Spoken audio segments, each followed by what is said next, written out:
శుక్లాంబరధరం విష్ణుం శశివర్ణం చతుర్భుజం ప్రసన్నవదనం ఛాయేత్ సర్వవిఘ్నోపశాంతయే. శ్రీకృష్ణ స్తోత్రం. భార్గవరాముడిట్లు పలికెను.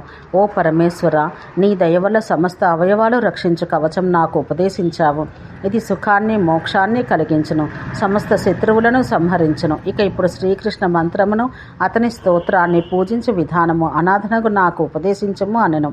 శంకరుడిట్లు పరశురామునితో పలికెను. ఓం శ్రీం నమః కృష్ణాయ పరిపూర్ణతమాయ స్వాహ అని 17 అక్షరాల మంత్రం సమస్త మంత్రం నందు శ్రేష్టం. ఈ మంత్రం 5 లక్షల మార్లు జపిస్తే అది సిద్ధించను. ఆ తర్వాత జపంను 10వ వంతు హోమం చేయాలి. హోమంలో 10వ భాగంతో అభిషేకం చేయాలి. అభిషేక సంఖ్యలో 10వ భాగంతో తర్పణం చెయ్యాలి. దానిలో 10వ భాగంతో మార్జనం చెయ్యాలి. 100 సువర్ణాలను పురస్చరణ దక్షిణగా ఇయ్యాలి.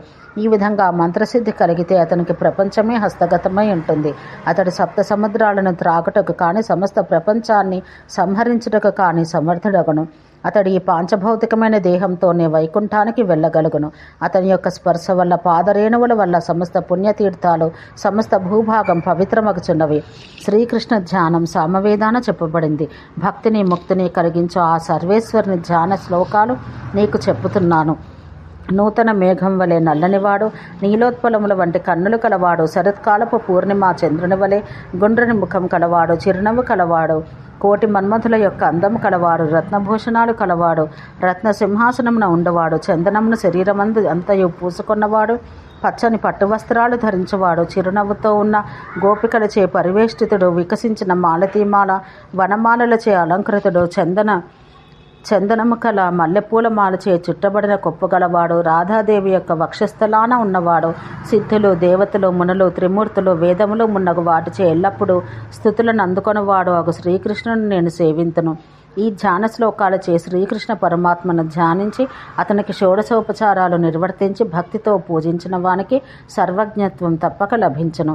అర్ఘ్యము, పాద్యము, ఆసనము, వస్త్రము, భూషణములు, గోవు, మధుపర్కము, యజ్ఞోపవీతము, ధూపదీపాలు, నైవేద్యం, పునరాచమనం, అనేక విధములకు పుష్పములు, చక్కని వాసనగల తాంబూలం, కస్తూరి, అగరు, చందనం, వాసనగల దివ్య తలుపము, మాలలు, ముమ్మారు పుష్పాంజలి అనేవి షోడశోపచారాలు. ఇది పరమాత్మను పూజించే పద్ధతి.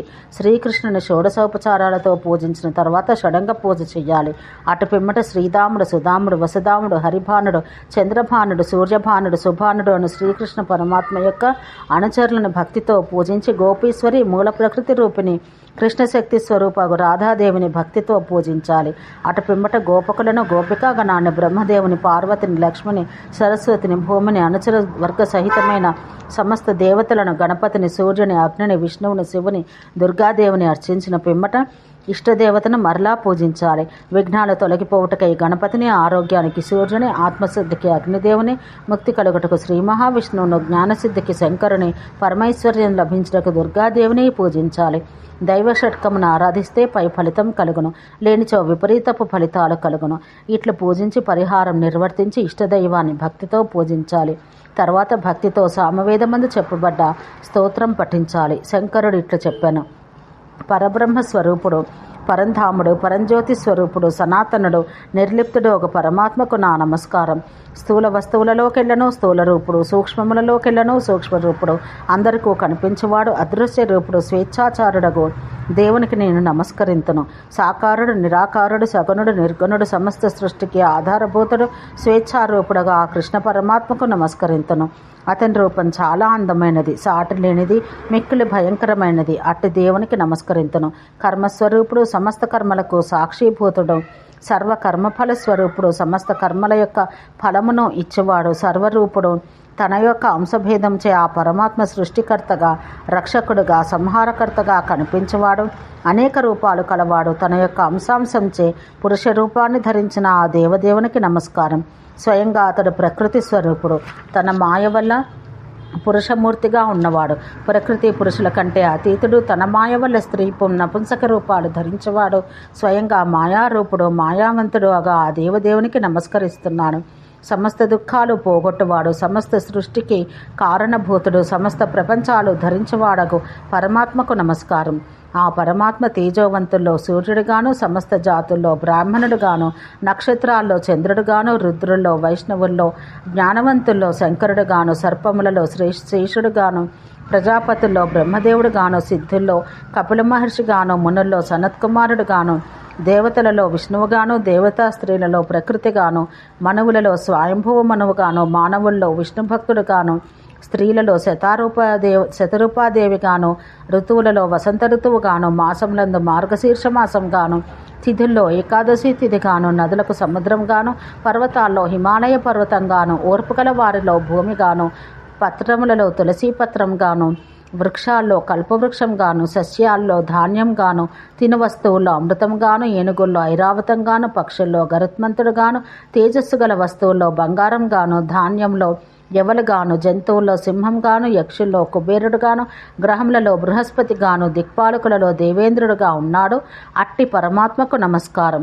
శాస్త్రములలో వేదములుగాను, పండితుల్లో సరస్వతిగాను, అక్షరాలలో అకారంగాను, మంత్రంలో విష్ణు మంత్రంగా, తీర్థంలో గంగానదిలా, ఇంద్రియంలో సరస్సుగా, శస్త్రమందు సుదర్శన చక్రంగా, వ్యాధుల్లో వైష్ణవజ్వరంగా, తేజస్సుల్లో బ్రహ్మ తేజస్సుగాను, శీఘ్రంగా పోవారిలో మనసుగాను, గురువుల్లో జ్ఞానదాతగా, బంధువుల్లో తల్లిగా, మిత్రుల్లో తండ్రిగా, శిల్పాచార్యుల్లో విశ్వకర్మగా, రూపవంతుల్లో మన్మథుడుగా, స్త్రీలలో పతివ్రతగా, ప్రియమైన వారిలో పుత్రుడుగా, మానవుల్లో ధర్ముడుగా, వేదముల్లో సామవేదంగా, ధర్మములయందు సత్యముగా ఆ పరమాత్మ ఉన్నాడు.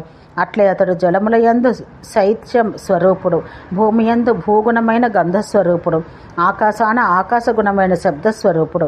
అతడు యజ్ఞంలందు రాజసూయ యాగం, ఛందస్సుల్లో గాయత్రీ ఛందం, గంధర్వుల్లో చిత్రరథుడు, గవ్యములలో పాలు, పవిత్రమైన వస్తువుల్లో అగ్నిదేవుడు, తృణములలో దర్భా, శత్రువులందు వ్యాధిరూపుడు, గుణములలో శాంతగుణస్వరూపుడు. అదేవిధంగా ఆ పరమాత్మ తేజస్వరూపుడు, జ్ఞానస్వరూపుడు, సమస్త రూపుడు, వాయురూపుడు, ఆత్మస్వరూపుడు, ఆకాశరూపుడు. అట్టి పరమాత్మకు నేను నమస్కరిస్తున్నాను. వేదములు కూడా నిర్వచించలేని ఆ పరాత్పరుని పండితుడు స్తుతింపగలడా? నిర్వచించుటకు వీరులేని ఆ పరబ్రహ్మను ఎవరు స్తుతించగలరు? ఆ పరమేశ్వరుని స్తుతించుటకు వేదాలు అసమర్థములు.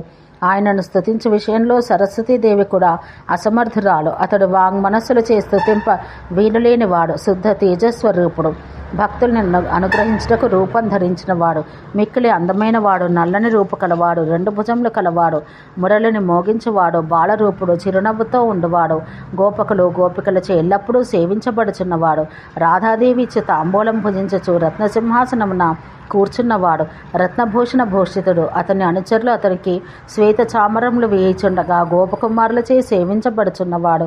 ఆ శ్రీకృష్ణుడు బృందావనమున రాసక్రీడకై రాసమండలాన ఉండను. అతడు గోలోకం నందలి రత్నపర్వతం యొక్క సమీపాన ఉన్న విరజానదీ తీరంలో సుఖంగా విహరించుచుండును. అతడు మిక్కిలి పరిపూర్ణుడు, రాధాకాంతుడు, మనోహరుడు, బ్రహ్మస్వరూపుడు, సత్యస్వరూపుడు, నిజమైన వాడు. అట్టి శ్రీకృష్ణునికి నేను ఎల్లప్పుడూ నమస్కరింతును. ఈ శ్రీకృష్ణ స్తోత్రాన్ని 3 పూటలందు చదివితే అతడు చతుర్వర్గాలు కలిగించుటకు సమర్థుడగును. ఈ స్తోత్రం యొక్క అనుగ్రహం వల్ల శ్రీహరి సేవను, భక్తిని తప్పక పొందును. ఈ లోకాన అతడు జగత్పూజ్యుడై విష్ణువుతో సమానుడు కాగలిగి సమస్త సిద్ధులను పొంది మరణ సమయాన వైకుంఠం పొందును. సూర్యుడు ఈ లోకాన తేజస్సుతో ప్రకాశించినట్లు కీర్తి కలిగి ప్రకాశించును. శ్రీకృష్ణ భక్తుడు తప్పక జీవన్ముక్తుడగును. ఆరోగ్యవంతుడై సకల సద్గుణ సంపన్నుడై విద్యావంతుడు, పుత్రవంతుడు, ధనవంతుడగును. షడభిజ్ఞుడు, దశబలుడు అయి మనోవేగం కలవాడగును. సర్వజ్ఞుడై కల్పవృక్షం వలె శ్రీకృష్ణుని అనుగ్రహం వల్ల సమస్త సంపదలు ఇచ్చేవాడగును. ఓ పరశురామ, నీకు ఈ విధంగా శ్రీకృష్ణ స్తోత్రం తెలిపితిని. నీవు పుష్కర క్షేత్రానికి వెళ్ళి అక్కడ మంత్రం జపించి మంత్రసిద్ధిని పొంది నీ కోరిక తీర్చుకొనుము.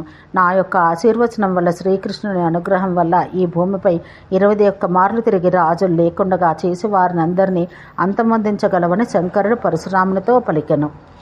ఓం శాంతి శాంతి శాంతి.